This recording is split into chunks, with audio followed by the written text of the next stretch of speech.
बेलपत्री आप शिवलिंग पर पहले चढ़ा रहे हैं, उसके बाद जल चढ़ा रहे हैं। दूसरा, जल चढ़ाने के बाद बेलपत्र चढ़ा रहे हैं। ये दो अलग अलग क्रम है शंकर भगवान की पूजन के। आप समझ लीजिएगा जरा, ये प्रसंग कभी नहीं आया, आज आया है तो उसको समझ।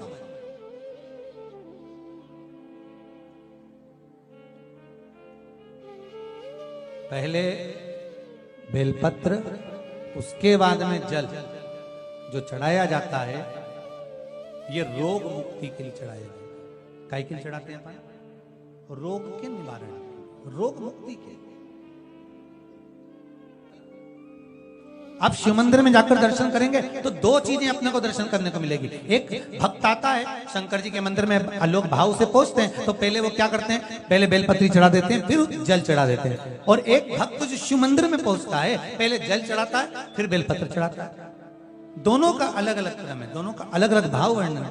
पहला, अगर बेलपत्र चढ़ाया है और उसके बाद अगर शंकर भगवान पे जल चढ़ा रहे हो तो ये रोग मुक्ति के लिए होता है। जैसे बड़े रोग किसी को हो जाए, रोग किसी को घेर ले, तो वो बेलपत्री चढ़ाने के बाद फिर जल चढ़ाएगा तो उसको रोग थम जाएगा और फिर वो रोग आगे नहीं बढ़ेगा, आगे नहीं बढ़ेगा। रोगों को थामने के लिए बेलपत्री पहले, फिर जल। और जब कुछ कार्य के लिए आप, सिद्धता के लिए आप, अच्छे कार्य के लिए आप, मन की प्रसन्नता के लिए, आनंदता के लिए आप शिव आराधना कर रहे हो, आप शंकर की आराधना कर रहे हो, तो आप जल चढ़ाकर फिर बेलपत्री चढ़ाए, उसका लाभ आनंद में। आपने जल चढ़ाया, उसके बाद बेलपत्री चढ़ाया।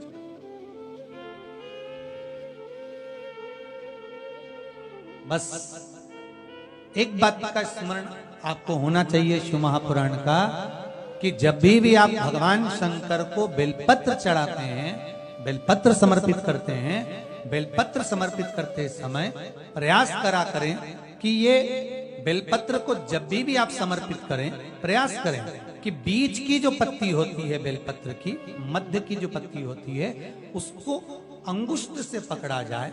उसके बाद में आप फिर बेलपत्री को शिव पर समर्पित करें, प्रयास करें।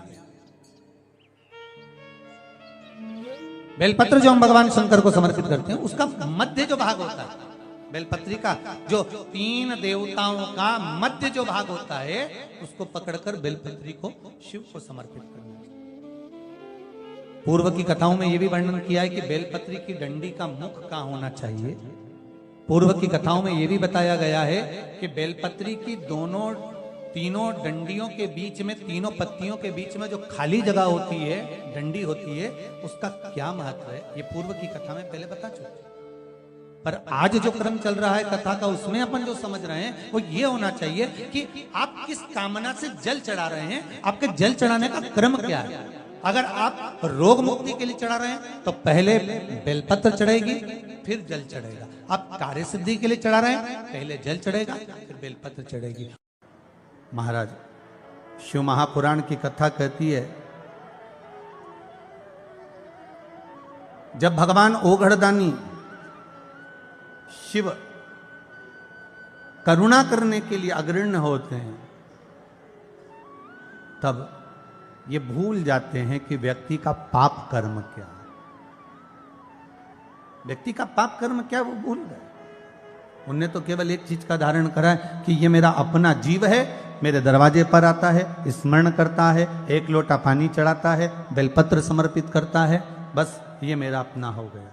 और आपको पहले भी कथा में कहा है, जब आपके जीवन में ऐसा लगने लगे कि हाँ बहुत कष्ट है, कर्जा भी बढ़ गया, तकलीफें भी बढ़ गई, बहुत दुख भी बढ़ रहा है, कहीं परिवार सही नहीं चल रहा है, तो प्रयास करते रहा करो। हफ्ते में एक बार एक चावल का दाना जल के पात्र में डाल लिया, एक काली मिर्च जल के पात्र में डाल ली, और उस जल को ले गए, थोड़ा सा चंदन का छींटा डाल दिया, ले जाकर शिव जी को समर्पित कर दिया।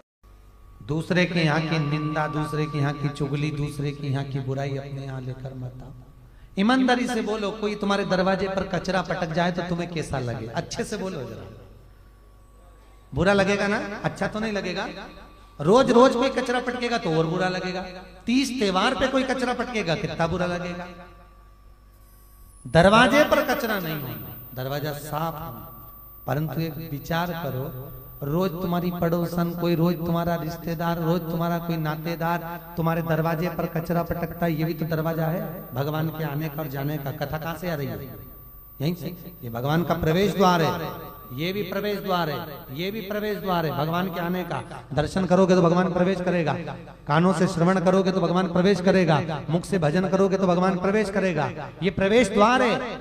दरवाजे पर कोई कचरा पटक गया कितना बुरा लगा। और रोज तुम्हारी पड़ोसन, नातेदार, रिश्तेदार रोज कचरा पटकते हैं और तुम चाय पिला पिला के कचरा पटकवाती हो। और क्या बोल रही थी जरा बता तो, और क्या बोल रही थी जरा बता तो लिख दो ना कान के ऊपर डस्टबिन और नीचे लिख दो यूज मी। मेरा कान थोड़ी ना कचरे का डब्बा है, कचरे का डब्बा है। पटको कचरा, जितना पटक सकते हो कचरा पटक। अपने इन दरवाजों को स्वच्छ रखिए, साफ रखिए, निर्मल रखिए। ये मुख निर्मल होना चाहिए। अब शब्द निकले ही नहीं। कोई कितना भी बोले पर अपने को अपशब्द नहीं बोलना, कितना भी। एक पत्नी ने अपने पति से एक बार लड़ाई में कह दिया तुम तो जानवर हो। पति कितना सीधा साधा, एक बार भी नहीं बोला। वो बोला तो बिल्कुल सही कह रही है, मैं जानवर हूं। क्यों जानवर हूं? क्योंकि तू मेरी जान में तेरा वर।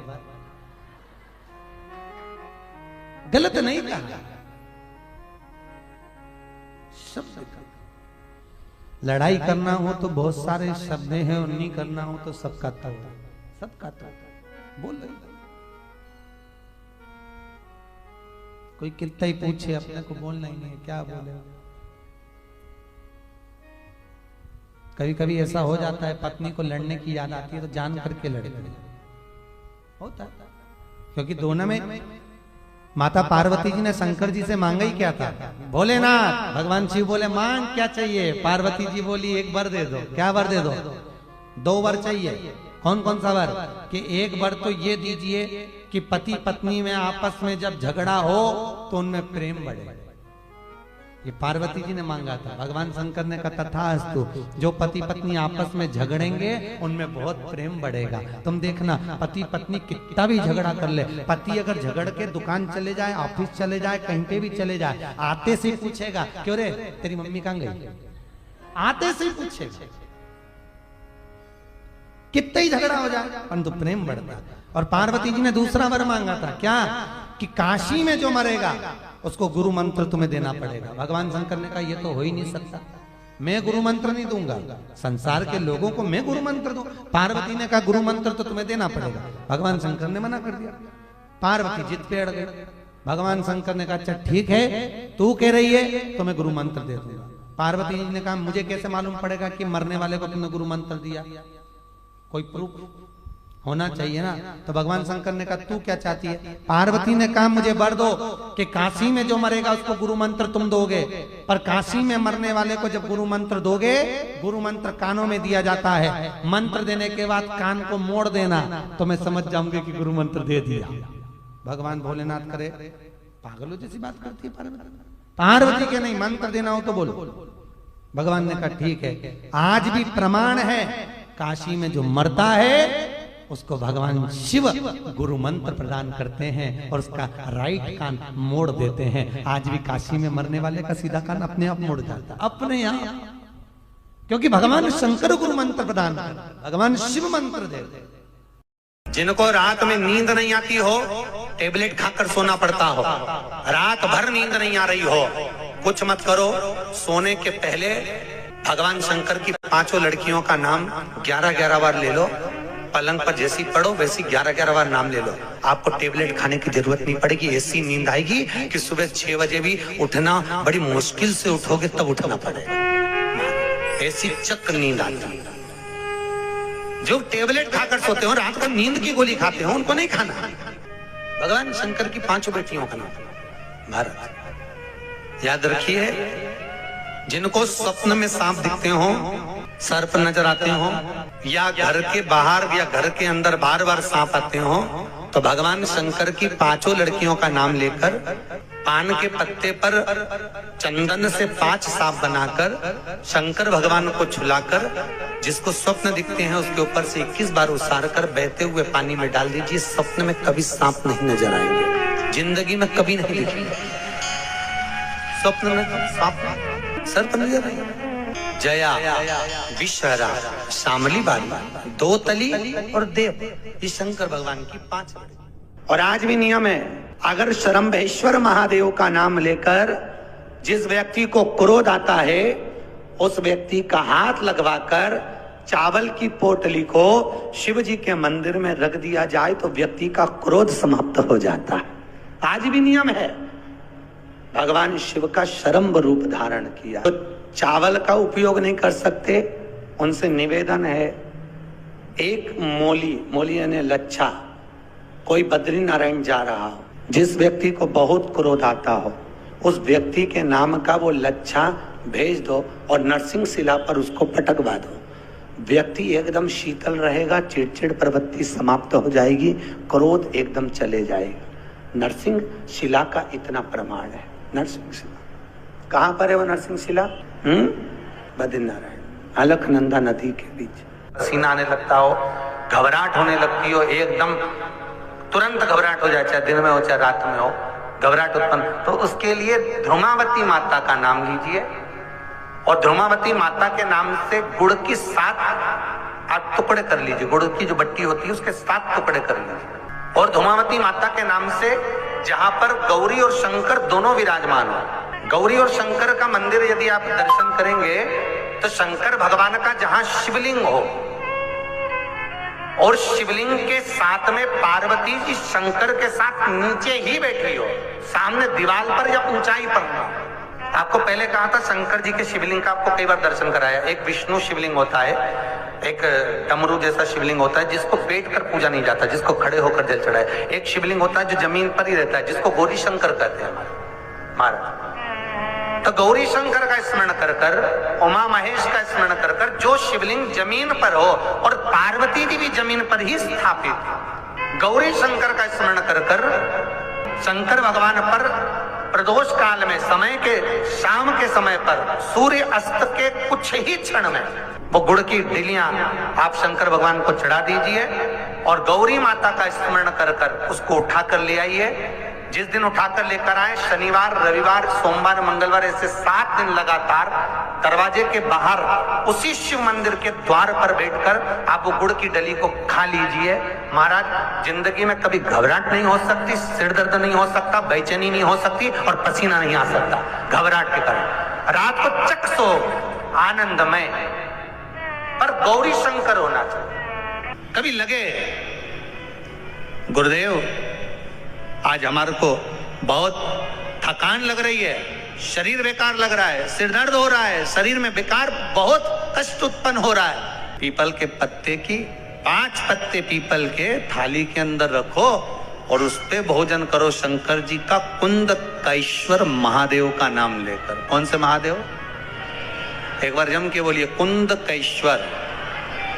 कुंदकेश्वर महादेव का नाम लेकर भोजन करना प्रारंभ करो। 15 से 20 मिनट लगते हैं, हमारे टेबलेट खाने की जरूरत नहीं पड़ती। सिर दर्द बंद, शरीर कितना भी दुख रहा हो उसमें आराम लगना प्रारंभ हो जाता है। कुंदकेश्वर महादेव का नाम सुख की अनुभूति कराता है, शरीर के रोग को मिटाने के। कुंदकेश्वर शिव का एक एक संबोधन। और बहुत ध्यान से सुनना भाई, जो अपनी जिंदगी से बहुत तंग आ गए हो, परेशान हो गए हो, कष्टमय जीवन जी रहे हो, बहुत दुखी हो गए हो, उनके लिए ये स्कंद पुराण का चरित्र फिर मिले ना मिले, आप प्रेम से सुनिए।